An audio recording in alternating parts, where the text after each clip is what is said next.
Salut les amis, c'est Ludo, j'espère que vous allez bien. On se retrouve aujourd'hui pour une nouvelle vidéo et il va s'agir d'un update lecture.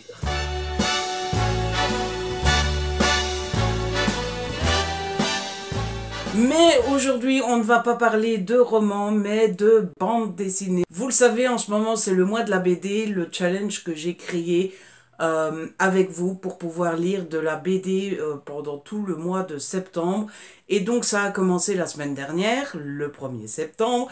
Et en ce premier dimanche du mois, je vous propose un petit update sur les bandes dessinées que j'ai lues.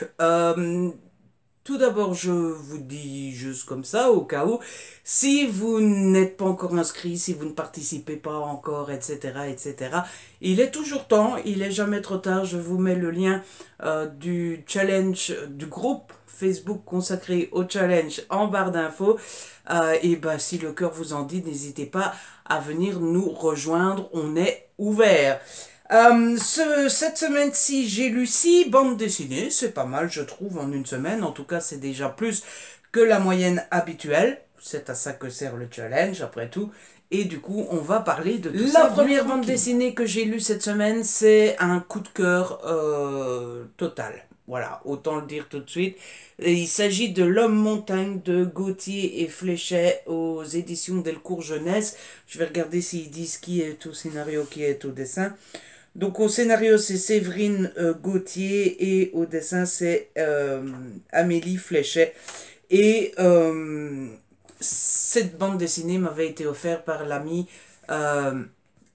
Émilie pour Noël. Et j'ai bien fait de le mettre dans ma wishlist et Émilie a bien fait de me l'offrir pour Noël parce que c'était juste merveilleux. C'est vraiment un gros coup de cœur. Alors l'histoire, elle raconte quoi? Elle raconte l'histoire de ce petit garçon qui est un homme montagne et au début de l'histoire on le retrouve avec son papa. Et en fait ce sont des hommes montagne, pourquoi? Parce qu'au fur et à mesure qu'ils vivent, il y a des montagnes qui grandissent sur eux, comme vous le voyez ici sur la tête du petit garçon. Et au début de l'histoire, il est avec son papa et en fait son papa raconte à son enfant qu'il ne peut plus se déplacer, qu'il ne peut plus voler parce que il a trop de montagnes sur lui, ces montagnes sont devenues trop lourdes et donc il peut plus se déplacer. Et le petit garçon trouve que c'est beaucoup trop triste et il dit mais il faut absolument que tu fasses ton dernier voyage, que tu le fasses une dernière fois, etc. Et le petit garçon va partir à la recherche du vent. Voilà. Sauf que c'est pas n'importe quel vent, c'est le vent le plus fort du monde. Parce que pour déplacer un homme montagne, il faut de la force, hein, il faut du souffle et compagnie. Et donc, le petit garçon décide d'aller en haut de la plus grande des montagnes, chercher le vent pour que le vent puisse déplacer son papa. C'était une histoire juste magnifique. Voilà. Magnifique, pleine de tendresse, pleine de bons sentiments. C'est le genre de petites histoires très courtes parce que bon, la BD fait elle fait quoi? Elle fait 45 pages, 46 peut-être, même pas 40. Elle fait 40 pages et il en faut pas plus pour que ça vous fasse quelque chose, que vous ressentez dans vos tripes ce petit truc qui... Voilà. C'est mignon déjà parce que c'est l'histoire d'un papa et de son fiston. Je pense que c'est plutôt mignon. Hein. C'est mignon parce que c'est le garçon qui part à l'aventure pour rendre son père fier d'abord parce que ça sera le premier voyage qu'il fera tout seul, mais aussi pour rendre service à son papa une dernière fois, pour rendre son père heureux et compagnie. Et puis c'est mignon comme tout parce que l'homme montagne va rencontrer plein de personnages pendant son périple. Des personnages un petit peu... il faut déjà dire que l'homme montagne, il faut l'inventer, un personnage homme montagne. Mais on va avoir droit à un arbre, à des cailloux, etc., etc. Et puis c'est très touchant aussi parce que, on suit un jeune garçon et comme tous les enfants, il a des questions et il passe son temps pendant toute la bande dessinée à dire et pourquoi ça, et pourquoi ça, et pourquoi ça. À tel point que parfois en lisant la bande dessinée, je répondais tout seul dans ma tête parce que, voilà. Mais j'ai passé un super bon moment avec cette bande dessinée. Et puis je vous ai pas encore parlé des dessins et des couleurs et compagnie qui sont juste, mais alors, regardez-moi ça quoi. Si ça vous donne pas envie, je sais plus ce que je dois faire quoi. C'est juste d'une beauté merveilleuse. Voilà. Donc eh ben, je ne peux que vous conseiller de lire L'Homme Montagne de Gauthier et Fléchet. Ensuite, après cette BD là, j'ai lu une autre BD qui me donnait très envie depuis très longtemps. Il s'agit de Green Glass, le tome 1, Pandémie de David Taco et Jérôme Hamon aux éditions Le Lombard. C'est une bande dessinée que j'avais repérée à la foire du livre de Bruxelles en février 2019, oui, en février dernier. Elle me donnait très envie et il y avait des extraits gratuits. J'avais pris l'extrait, alors l'extrait m'a donné encore plus envie. Et du coup, je me l'étais offerte, je ne sais plus quand, je crois que c'est cet été ou un truc comme ça. Et mon Dieu que j'ai bien fait, j'ai passé un super bon moment avec cette bande dessinée aussi. Alors, l'histoire c'est quoi? C'est l'histoire d'un groupe de jeunes étudiants canadiens qui sont en voyage scolaire aux États-Unis.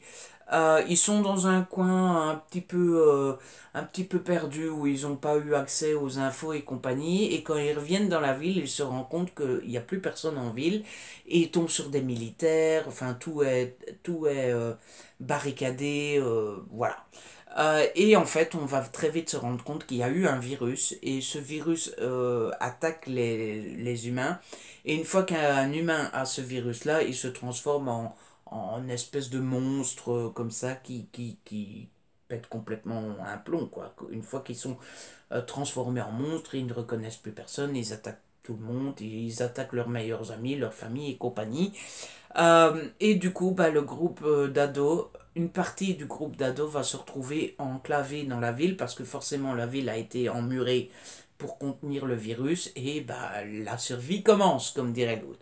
C'était très chouette tout d'abord parce que ben, je pense qu'on est nombreux dans le cas, mais quand c'est une histoire de virus et compagnie, ça donne toujours très envie. C'est assez chouette parce qu'on est dans cette ville enclavée, emmurée. Donc c'est un peu un huis clos où bah, les jeunes vont devoir se débrouiller tout seuls. Il y a l'armée, mais en dehors de la ville, et l'armée, c'est certainement pas l'armée qui va rentrer dans la ville pour les aider. Et puis il y a ce côté très prenant, très allaitant, très parce que bah forcément tout peut arriver, n'importe qui dans le groupe de jeunes peut se transformer à tout moment. Il y a ceux qui sont encore sains et qui n'ont pas le virus, mais il y en a d'autres qui l'ont le virus, et puis bah, on se demande à quel moment ceux qui sont sains vont rencontrer ceux qui ont le virus, qui va attaquer qui et compagnie, et puis il y a toute la partie euh, survie, il faut trouver de la nourriture, à boire et compagnie. Donc c'était vraiment très prenant. Évidemment c'est un tome 1, donc il y a un cliffhanger à la fin qui m'a laissé... Mais il est où le tome 2? Donc bah, j'ai passé un super bon moment. L'objet est magnifique parce que bah, vous le voyez, je sais pas si ça se voit à la caméra, mais la couverture a un effet granulé comme ça. Et puis les dessins et les couleurs sont magnifiques aussi. Les pages sont... moi j'adore quand les pages sont comme ça. Elles sont glacées mais on sent quand même un peu des granulés comme ça. Et voilà à quoi ressemble l'intérieur. Je ne sais pas ce que vous en pensez mais moi je trouve ça très réussi.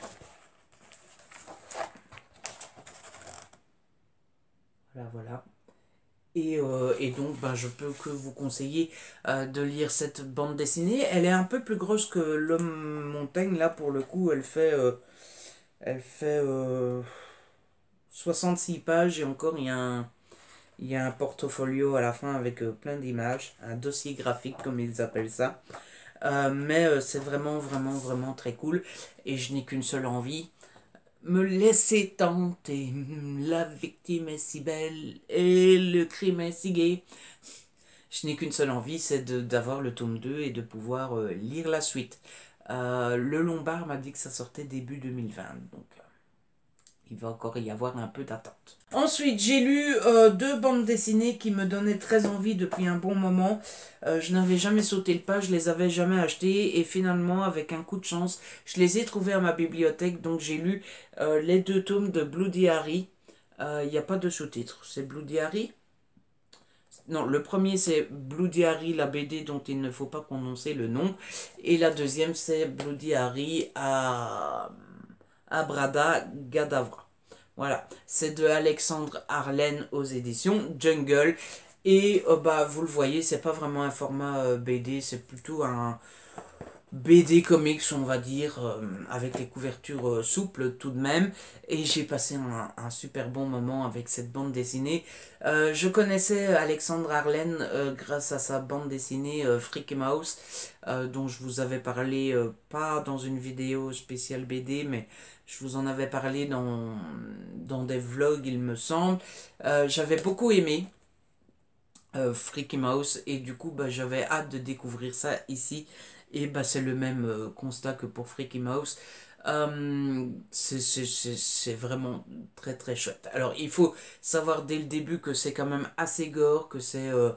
bah, vous le voyez à la couverture, hein, il y a du sang, euh, il y a beaucoup de sous-entendus sexuels, il y a beaucoup de on rigole avec la mort et compagnie, donc c'est très gore. Mais justement ce côté gore apporte aussi beaucoup de c'est jouissif. On rigole presque en mettant sa main parce qu'on sait que normalement c'est des sujets sur lesquels on rire et bah, c'est jouissif, on rigole beaucoup. Moi, il y a une page, la page qui m'a le plus fait rire, c'est une page où on voit passer le sidecar que Sirius Black a offert à Hagrid et il y a Ron qui dit, enfin il y a Harry qui dit ah ben voilà Hagrid. Et puis il y a un autre véhicule qui passe, je ne sais plus c'est lequel, et il dit ah ben voilà c'est lui, et puis il y a un corbillard qui passe et il y a Ron qui dit ah ben voilà ta mère. Voilà, c'est toutes des blagues comme ça. Donc vous voyez, c'est pas, c'est très trash quand même, c'est très, hein. Mais moi j'ai pas pu m'empêcher de rire, de rire presque à chaque page. Il y a deux trois pages qui m'ont moins fait rire, mais je pense que c'est normal dans un recueil rempli de petites vannes et tout ça. 100% des pages ne peuvent pas nous plaire non plus. J'ai trouvé qu'Alexandre Arlen a quand même euh, ce ce bon point d'avoir su bien cerner la saga Harry Potter, de bien la connaître, de bien connaître les histoires et compagnie, parce qu'il prend parfois certains points de l'histoire, certains points essentiels de l'histoire en disant, bah voilà, il suffisait de faire ça, c'était réglé en 2 minutes. Euh, et il a raison, sauf que si on faisait ça, ben, il n'y a pas d'histoire. Et donc voilà, alors je vais vous montrer un petit peu l'intérieur. C'est assez simple, c'est toujours des petites histoires comme ça, c'est une histoire par page. Et c'est toujours divisé en 4 3 2 ou un ou une case. Ça fait jamais plus de cases que ça. J'aime beaucoup le format. Ça se lit, il faut avouer, ça se lit en 10 minutes, c'est torché. Hein. Ça se lit très rapidement, mais c'était vraiment, vraiment très drôle et moi j'ai adoré. Donc je ne peux que vous conseiller ces deux Bloody Harry. Et la bonne nouvelle, c'est qu'il y en a un troisième qui sort en fin d'année. Autant vous dire que je serai au rendez-vous. Ensuite, j'ai lu la petite BD que voici, que voilou, qui s'appelle Chaton contre dinosaures. C'est le tome 1, c'est de David Maurier, Stan Silas et Valérie Sierro, et c'est aux éditions Jungle. Cette bande dessinée, les amis, elle est complètement what the fuck, mais j'ai complètement adoré du début à la fin. Alors, l'histoire, c'est quoi? C'est l'histoire d'Eva qui vit avec son papa, et son papa est scientifique pour l'armée. Tout va bien dans le meilleur des mondes, on est le jour de l'anniversaire d'Eva, et Eva reçoit 3 petits chatons. Jusque-là, tout va bien aussi. Jusqu'au moment où son père part travailler, Eva sait très bien qu'il va travailler la nuit et compagnie, et son père lui dit, bah, de toute façon, je serai là pour te réveiller demain pour aller à l'école. Le lendemain, elle se réveille, il est 10 h du matin, et son papa ne l'a pas réveillée pour aller à l'école. Oh, problème. Elle ne panique pas tout de suite, elle cherche à comprendre ce qui s'est passé et compagnie, jusqu'au moment où ah ben, elle va en ville et elle se rend compte qu'il n'y a plus personne. Et il n'y a plus personne, pourquoi? Parce qu'il y a eu des dinosaures. Voilà, des dinosaures sont arrivés, voilà, tout va bien, quoi. Donc, Eva va essayer de survivre avec les dinosaures, mais surtout, Eva va se rendre compte que les 3 petits chatons que son papa lui a offerts, ce ne sont pas des chatons normaux, ce sont des chatons ninja avec des pouvoirs qui vont pouvoir protéger Eva des dinosaures. Voilà, ça serait déjà bien si ça se terminait là, sauf qu'Eva va absolument vouloir, au lieu de se planquer et de se protéger et compagnie, elle va vouloir absolument retrouver sa maman et son papa pour les sauver. Son papa est dans une situation un petit peu particulière. Et la suite, il faudra lire la BD pour la savoir, je vais pas tout vous raconter. Donc j'ai vraiment beaucoup aimé, il faut dire que c'est quand même un petit peu what the fuck, hein. Imaginez une histoire où il y a une jeune fille qui va avec son papa, il y a des dinosaures qui vont débarquer, elle a 3 chatons qui sont des ninjas avec des super pouvoirs, faut quand même... hein, faut quand même avoir ça dans la tête. Donc c'est complètement what the fuck, mais en même temps, c'est très drôle, forcément, parce qu'on se dit, mais qu'est-ce que c'est que ce micmac? C'est très attendrissant, forcément, parce que bah, Eva est une petite fille, je sais plus s'ils disent quel âge elle a, mais elle doit avoir 7, 8 ou 9 ans, un truc comme ça. Et donc c'est très prenant de voir cette petite fille quand même au milieu des dinosaures en danger et compagnie. Et puis c'est très attendrissant aussi parce que bah la petite fille elle a ses petits chatons. Au début c'est des chatons normaux donc voilà. Et puis c'est très rythmé, il se passe toujours plein de choses. Il y a des explosions, il y a ces fameux dinosaures qui attaquent, il y a ces chatons qui la défendent, donc il y a des scènes de combat, etc. etc. Donc c'est vraiment très rythmé, il se passe plein de choses. Si vous comptez l'offrir à vos enfants en vous disant oh là là, il y a des combats, il y a des dinosaures et tout ça, rassurez-vous, c'est fait pour les enfants. Il n'y a rien de gore, il n'y a rien c'est pas du tout comme les Blue Diary, hein. Il n'y a pas de sang, il n'y a pas de mauvaises images et compagnie, hein. C'est vraiment raconté de manière light et sympathique. Et du coup, bah, il me reste plus qu'à vous montrer un petit peu quelques pages de l'intérieur pour vous montrer. J'aime beaucoup les dessins qui sont très ronds, je trouve. Regardez-moi le visage d'Eva là. Comment voulez-vous ne pas craquer? Regardez-moi les chatons. Donc c'était vraiment très chouette. Là vous avez le papa d'Eva par exemple. Et donc voilà, moi j'ai été conquis du début à la fin et j'ai vraiment beaucoup aimé. Donc je vous conseille cette petite bande dessinée les amis. Et enfin la dernière bande dessinée que j'ai lue, il s'agit de Bataille Royale Fight Night, le tome 1 de Pirate Sourcil et de Raph, toujours aux éditions Jungle. Alors l'histoire de cette bande dessinée ici, c'est un riche patron d'une société de jeux vidéo qui s'appelle Extreme Game ou un truc comme ça, qui organise la Fight Night Bataille Royale, pardon, où il y a 100 participants qui vont dans une aire de jeu sur une île, et le but du jeu c'est d'être le dernier survivant. Ça rappelle un jeu vidéo très connu, qu'on connaît tous, même ceux qui ne sont pas du tout gamers, ce qui est mon cas. Moi et les jeux vidéo, non, c'est pas mon truc. Bref, et du coup, bah, on va suivre en priorité Célestin, qui est un participant qui a participé. Donc là, c'est la 4e édition qu'on va suivre dans l'histoire. Il a participé à la première, il a terminé 99e. Il a participé à la deuxième, il a terminé 98e. Il a participé à la troisième, il a fini 97e. Et du coup, là, il retente sa chance et il va rencontrer ses 2 copains ici. Et je n'en dirai pas plus parce qu'il faut garder un petit peu de suspense. J'ai beaucoup aimé. Je trouve l'idée sympa. Même si pour le coup on peut pas dire que l'auteur ait eu une idée super folle et compagnie, c'est juste une adaptation d'un jeu vidéo. Donc bon, voilà. Mais c'était franchement sympa à voir. Évidemment, il y a tout ce suspense de savoir bah, comment ça va se passer, qui va tuer qui, qu'est-ce qui, quelle arme pourrait être fatale à qui va trahir l'autre, qui va s'allier avec qui, etc. Bref, si vous avez déjà entendu parler du jeu vidéo, vous voyez ce que je veux dire. J'ai beaucoup aimé le fait qu'il y ait un gros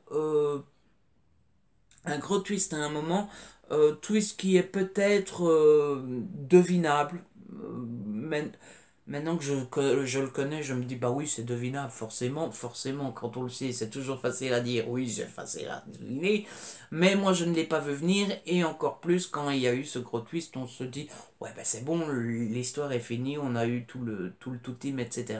Et il y a encore un truc qui se passe, donc j'ai vraiment beaucoup aimé me faire surprendre 2 fois comme ça, c'était vraiment très cool. Et puis j'ai beaucoup aimé la fin forcément, c'est une fin ouverte, c'est un premier tome et la fin donne juste envie de découvrir la suite et donc bah voilà, je vous conseille cette petite bande dessinée aussi parce que elle m'a fait passer un bon moment aussi. Et bien voilà les amis, c'est comme ça que se termine cette vidéo. Vous voyez comme quoi je me suis pas mal occupé avec mes petites bandes dessinées cette première semaine du mois de la BD. J'espère que je vous ai donné envie d'en découvrir l'une ou l'autre, parce que bah, après tout c'est le but quand même de ce genre de vidéo. En tout cas, si la vidéo vous a plu, n'hésitez pas à la liker, à la partager, n'hésitez pas à me laisser un petit commentaire. Dites-moi ce que vous pensez des bandes dessinées, si vous les connaissez, si vous les avez lues, si vous êtes d'accord avec moi, machin, bidule, bazar. Enfin bref, racontez-moi tout. Vous pouvez me raconter votre vie aussi, ça me dérange pas tant que ça. Si ce n'est pas encore fait, abonnez-vous, c'est gratuit et ça fait plaisir. On se retrouve très vite pour une nouvelle vidéo. D'ici là, prenez soin de vous et de ceux que vous aimez. Ciao.